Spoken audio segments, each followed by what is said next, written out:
Hey, Blender Bob here. Spring is here. It's beautiful, not a single cloud. There's still snow in my backyard, but I don't care. I'm cooking bacon on the barbecue. But you don't care about my bacon, right? What you want to know is, what can I learn about Blender this week? Well, it's about a commercial we did a few weeks ago, and I wanted to show you the making of how we did it. So here we go. The default in medicine has always been man. Problem is, more than half the population are women. We have been understudied and misdiagnosed for too long. So Northwell created the only network of experts devoted to every aspect of women's health. When we raise the health of women, we raise everyone. So to start with, we got this model that we bought, and it's crazy heavy. It's 6.5 million polygons, so it's way too high. What I did is just to select the geometry, and then you go into the options here for remesh, and I did a quad remesh, add for 200,000 polygons, and let it cook for a while. And after a few minutes, I ended up with this model, which looks very good, except for the face and the hands. They were too low, so I will have to do something special for that. So there's two different things here. There's the face that I kept the high-res head, and the eyes that I needed to modify and I needed to crack for the close-up. If we take a good look at it, we can see there's a little gap here. The two surfaces don't touch perfectly, so we need to fix that. And how do we do this? It's quite easy. Go into Edge modes and select Non-Manifold. That will select the edges that are open like this. Now we don't want the ones on the eyes for now, so we're just going to remove them like that. And from there we're going to switch to Vertex mode. And from there we're just going to grow the selection. So you just go in Select, and you have a plus and minus here somewhere. Where is it? It's here. And you just go More. And you see you have more, and you can keep going and going and going for a few rows. Okay, now we're going to create a vertex group. So we're going to go here, create a new group, and we're going to assign all these points on it. Back in object mode, we're going to add a shrink wrap modifier, and we're going to select the target, which is going to be the body. Now when we do this, the head gets completely flat.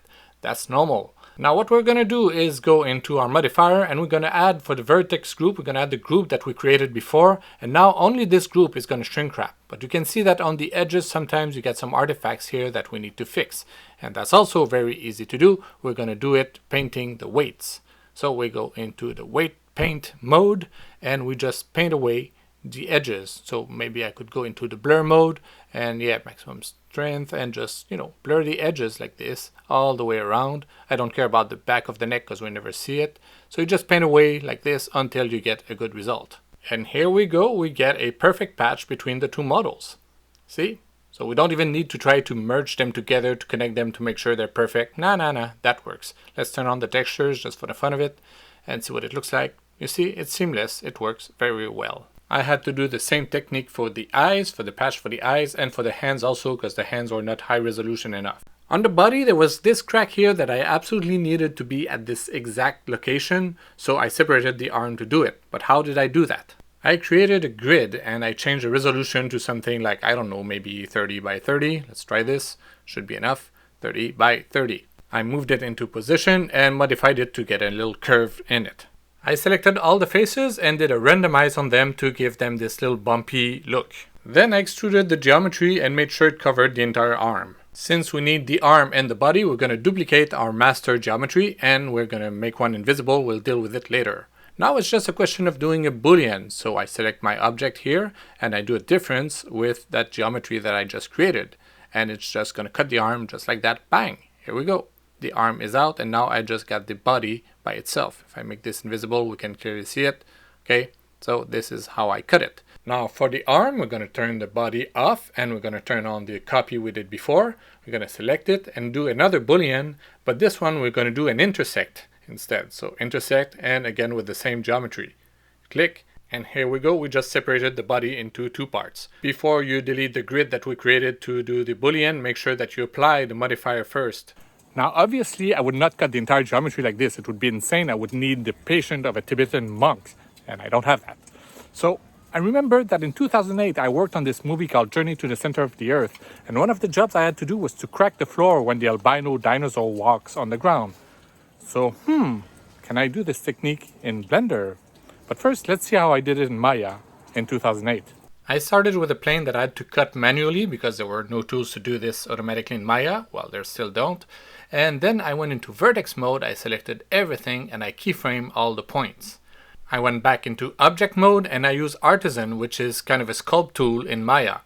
And I just used the smooth brush just to smooth the geometry, and I just smoothed the geometry. I was in auto keyframes, I would just move to frame 10, paint a little bit, it creates a crack, move a little bit more, paint more, and it just keyframes all the points automatically as I move.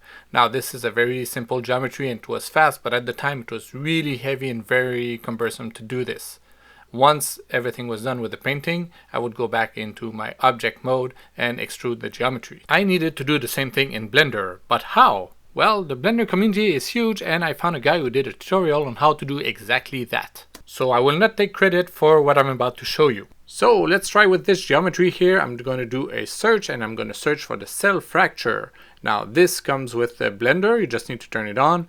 I'm not going to go through all the settings here because it's going to take too long and this is not what we're going to use anyway for the final. I'm just showing you the concept. So I'm going to keep it to on particles, and you have the here the recursive. It means the amount of time it's going to subdivide the big chunks. So let's say 50 chunks and let's try it. Okay, so it fractures everything and then it does a second pass. That's the recursive stuff. And it's not really interesting, the weight cuts, but it's just a demo. Okay, it's done. So I will turn off the original and this is what I get. I got a bunch of different parts like this. Alright, that's interesting. Let's see what we can do with that. So we're going to select them all and we're going to join them together just by pressing J. And now we're going to start the real magic. We're going to select this part and we're going to add a smooth modifier. Now you see it separated everything, but if you take a close look, you can see that all the faces are separated and that's not good. So the reason for this is because the vertices were not merged. I did a few undos until I reached the point where all the pieces were separated. I'm going to go into vertex mode, make sure you are in wire mode to make sure you select everything, and I'm going to do a merge by distance. What this is going to do is merge all the points that are on top of each other. But because they are separated pieces, it's not going to merge all the points of different parts. So you just go into select, it's in mesh, and you go into cleanup and merge by distance. And back in object mode, now I can join them all together again. If we apply the smooth modifier, this is what we get. Now it's much better. Okay, now can we control this? Let's see what we can do. So let's go back into edit mode, select all the points again, all the vertices, and create a new group, a vertex group. So I will select them all, go here, create a new group. Of course you assign them, you want to make sure you don't forget about this. And if I go back to my modifier and I assign this group here, vertex group, I say this group, you can invert the effect of the modifier by clicking the little arrows here. Now, this is based on the weight of the vertices. So let's see what we can do if we paint the weights. Okay, let's give it a shot. So now you see everything is at 100%. If I put it to 0, let's make my brush a little bit bigger and I start painting, you can see it separates the geometry. It creates cracks. Interesting. Now the question is, could we make this dynamically? Okay, so this is what we're going to do. We're going to select our part here. We're going to create another modifier. It's going to be a dynamic paint. And the settings for this, we need to put it first. We're going to set this as a canvas. And what are we going to paint on this canvas? It's going to be the weight here. And what is it going to influence? You have to go into output and remove this and select the group that we just created. So this is what's going to be modified by the paint, by the brush that we're going to do later. Now we're going to flip this off. Okay, now let's create the brush. Okay, we're going to create an object, let's say a UV sphere, and scale it a little bit. I'll put it outside the geometry just for now. Okay, and we're going to add a modifier, also a dynamic paint, but this one, instead of being a canvas, it's going to be a brush. So you just click add brush, and what we want to do is object, it's actually mesh volume with proximity. That means it's going to be the mesh that's going to define where it's going to paint, and proximity so it can fade out. It's not exactly on the model. And you see when I paint here, when I move the object, it cracks where I move the object. And if I change the influence here, the distance, you can see it changes around the sphere. Okay, cool. Now what we want to do is just to keyframe this object. So we're going to put a keyframe here and do a bunch of keyframes. And now when I play back, this is what's going to happen. And we just painted some cracks. Once you are happy with the simulation, you just need to bake the simulation. And this way you can get rid of the original sphere that created the cracks, and everything is baked, everything's going to work well. Now, if you send this on a render farm, it's not going to work for some reason. You need to create an alembic file of this geometry and render the alembic instead. And make sure the path for the alembic is not set to relative. Okay, it works, but it creates a Voronoi pattern when it cuts the geometry and it doesn't look that real. It's not, doesn't look professional enough, so we need something else. And what we're going to do is use an experimental version of Blender, which is the fracture version. Now, this version is really buggy. It's like alpha version. It's based on 2.8, not 2.93 or something. It's based on 2.8. It crashes like crazy. It's going to drive you insane. Half of the things don't work on it, but it does the job. So let me show you how it works. So the best way to import and export geometry from this software is just copy-paste from one Blender to another. So I'm going to add a fracture modifier here. So this is what's so special about this version. Now the fracture modifier has a lot of options. I'm not going to show them all because I don't know them all. I'm just going to show you what I can. So we have different options here. Voronoi plus Boolean is similar to what we did with the cell modifier. What we want is Voronoi and fractal Boolean. That's going to give us a much better result. We don't want to use carve because it crashes all the time, so put it at bmesh. Then you just decide the amount of shards that you want. Let's say we want 50, and we're going to try with these settings. We're just going to press the execute fracture and see what it does. And it's not very long, actually, it's quite fast, and you see the way it cracked the geometry. It's much better than what we had with the Voronoi. It's much more organic. Now, if you want more divisions here, you want it more dented, well, you need to change a setting, which is this one here, the fractal grid cuts, but this is going to make it much slower, and chances are it's going to crash. Since it's a modifier, you can always go back and change some settings. So let's change the shard count. Let's make it to, 35, and execute again, and now you get an updated result. There's an option for auto execute, but you don't want to try it because, well, it's going to crash. Okay, so what do we do now? We have just one geometry, we need to export it. But before there's something we need to do. Now we need to go to Utilities and click on Convert to Objects. Then we will have separated parts that we can copy paste back into another Blender. Once you paste it into the other Blender, you have to be careful because the fracture modifier will create active rigid bodies on all the parts. So if you press play, you're going to get a little surprise. Let's try it. Play. Boom, it blows up. But you can see here the way it cracked the geometry. It's much better than the Voronoi. We have much more organic pieces. To avoid that, what you want to do is to select all the parts and then you deactivate them. So you go into deactivation, make sure that you select copy all to selected or copy to selected so all the parts are affected, and start deactivated. That means that the parts will not move, will not be affected by the dynamics until something hits them. This way, if I create an object and I make it a rigid body, but this one will be animated, and I can just keyframe it, say, let's see, at frame 1 it's going to be here, keyframe, and at frame 18 it's going to be here. Now if I play the dynamics, insert keyframe, if I play the dynamics, you will see what it does. Now when it touches, whoop, didn't work. Why? Because they're not on the same collision layer. So this is something you need to be careful with. This one is on the second one, all the parts. And this one is on the first, well, no, it's also, okay, no, it's not. Now it's on the second collision layer. So now it blows up when it touches it. Here's my cat smelling the bacon. Like any good CG demo, everything works well on a cube and a sphere, especially for dynamics. Now what happens if we try it on a more complex geometry? Well, let's give it a shot. Okay, so I paste my object. Where is it? It's right here. Okay, looks good.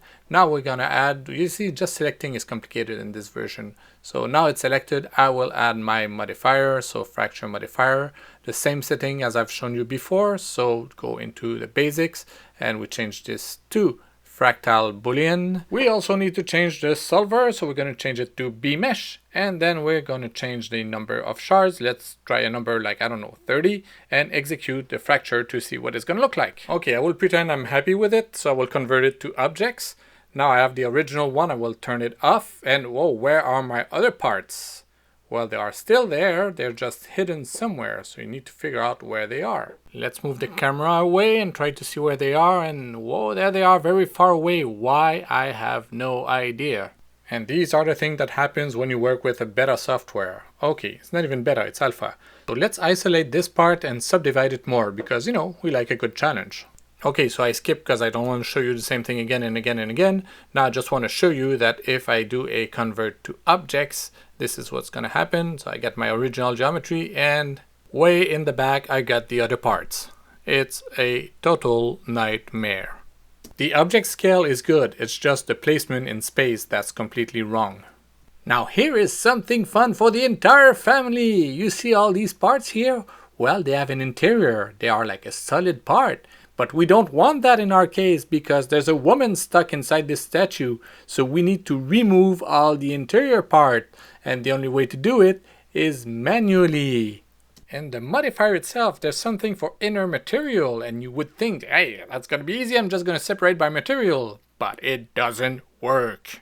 And of course, don't try to ask your teenagers to give you a hand on this because they couldn't care less. All they care about is to watch their animes and to play Overwatch. So you spend days and days and days cleaning up the geometry and you try to get all the help you can get. And you are in complete hell because there are more than 1,000 pieces to clean up.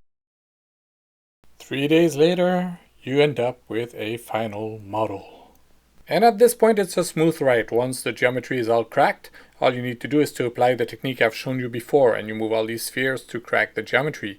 They are spheres, I just changed the viewing to bounding box because otherwise it's too hard to see with a sphere. It's too confusing. No, it doesn't take much to confuse me. Okay, let's move on. For the last shot, I needed the entire body to be cracked, so what I did is to center the pivot on all the parts, which is something you need to do anyway for dynamics, and I scaled them down a little bit. Then I separated the front part and the back part into different collections. I created 2 cubes for the collisions. One will hit the front parts and the other one will hit the back ones. Very simple animation. I just move the cube in one direction and that's it. When I run the simulation, this is what I get. Same thing for the back. We didn't want the back parts to go that far, not as much as in front. Obviously, there's a lot of trial and error to get the perfect speed that you want. You want to make sure that the front cube and the front parts are on a separate dynamic layer, otherwise it's all going to interact with each other and we don't want that. Once you are happy with the simulation, that's when you need to bake it. So you just bake the dynamics, bake all dynamics. This way you're going to be able to scrub back and forth, no problem. But we're not done yet. Maybe there are some parts that don't go where we want them, maybe they spin too fast, maybe we need to modify the trajectory of some of them. So how can we do this? The way to do this is to bake the animation. So what you do is to select all the parts, you go into Object, Animation, Bake Action. Every time I bake an animation, I select all the options except for Clean Curves. I don't want this. So here we go. Okay, it's gonna take a while. Go get a coffee and come back later. Now you see all these keyframes in the timeline? Everything is baked now. Okay, you want to make sure at this point that you delete all the rigid bodies because it may try to calculate some stuff and you don't want it. Make it clean, okay? So you select all your parts, do them all at the same time, you go in rigid body and you go remove. Alright, now it's clean. Now we can do whatever we want with them. The first problem we get is if we look at the frame 2, the second one, all the parts are like turned 90 degrees and it doesn't look very good. There's a very simple way to fix that. Select all the points and just delete the first 3 keyframes or something like this and delete, and you see now we get something that's much better. So that was an easy fix. The second issue is to have the statue break from the top to the bottom. I could have done it at the simulation time. I could have took my cube and make it tilted so it would break from top to bottom, but I preferred to do it manually because I have more control. So what I do is to select the bottom part here and I just offset it in time. Let's offset it to, I don't know, 1010. Then I place these parts into another collection that I will put invisible. So let's call it like done. Okay, and we turn it off. And I repeat this layer by layer. Now you may think, well, that's a bit complicated for nothing. The thing is that at the beginning, the client wanted the arms to break first, then the head, then the torso and everything. Then they changed their mind. They wanted something else and then they changed their mind again. Doing it this way gave me total control. And here we go. Now we have a statue breaking from the top to the bottom. What can you do if you have a part that's freaking out like it's on cocaine, like this one here, it's spinning like crazy? Well, we're not going to redo the simulation, that's for sure. We're just going to fix it. It's baked, so it's going to be easy. First thing we want to do is to pop up the graph editor and we're going to make a filter to make sure that we only see the rotations because we don't want to affect the translation. Translations are okay, it's just the rotation. So now it's filtered, we only see rotation, good. I'm now selecting all the keyframes until the parts touches the ground. If we look at all the curves, we can see that the X rotation is the one that gives us trouble. You see it goes to a rotation of minus 1800, something like this. It's way too much. So I'm just going to isolate it and modify this curve. So I select all the keyframes from the point it touches the ground and just move them in the y-axis so I get less rotations. Okay, let's see what it looks like. Whoops, a little bit more. Okay, and now it's not spinning enough now. It's like not turning at all. So maybe I went too far. I'll just adjust it again. And you keep playing with it until you get the rotation that you want. Here, that looks good. But it looks like it's spinning backwards. So what I'm going to do is just invert this curve. I'm just going to make it in the positive instead of the negative.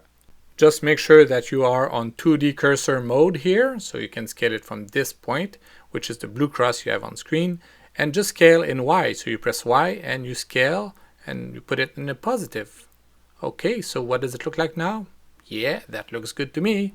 Hold on, just like my bacon, I'm not done yet. It was important for the compositors to be able to select the cracks themselves so that they could add the glow effect. So when you do the solidify, the good thing is that you can select a different material, and this time it works when you extrude the geometry. Here I have one material for the exterior and one for the interior. I will change the color of the interior just to show you what it looks like. So let's make it like, I don't know, like a bright pink. You can see it, you see now, yeah, you can see all the cracks. Now they're kind of pink. Okay, I'll put it back to white. 1, 1, 1, 1. And now I know that when I'm going to render it, it's going to have a different color for the interior. How can I select them now in compositing? With the Cryptomatte material, this is the way to do it. So once the image is rendered, I will be able to extract the part I want per material using the Cryptomatte. Once in the compositor, you create a Cryptomatte node, and if you connect the pick to the image, you can see here all the different colors. In this case, the turquoise is the one I want, so I just pick this one. And if I connect the matte to the image, now you can see I get an alpha for all the cracks. I tried to create the effect in Blender with the glare node, but it doesn't do anything. Everything I tried, nothing works, nothing happens. I don't know why, but anyway, I don't do compositing in Blender. Here's a cheap version I made in Nuke, so same thing, Cryptomatte, you select the color you want, you get your alpha, you can create a glow on it, a radial glow, and then you grade your color, you put some blur, and you just merge everything together with the original plate. This is what you get. Okay, it's cheap, and this is not the way it was done, but it's just to show you. Now you can see in this video I didn't talk much about compositing. That's because in this case we didn't do the compositing at Real by Fake. It was done at Chaos Collective, which is a company that does compositing, but they don't do 3D, so they came to us for some help. So I would like to thank Northwell, Lillois Agency, Chaos Collective, of course, and Real by Fake for letting me do this demo for you. And I would like to finish this with a making of that Chaos Collective did. Thank you very much, Jean-Marc. I smell like bacon.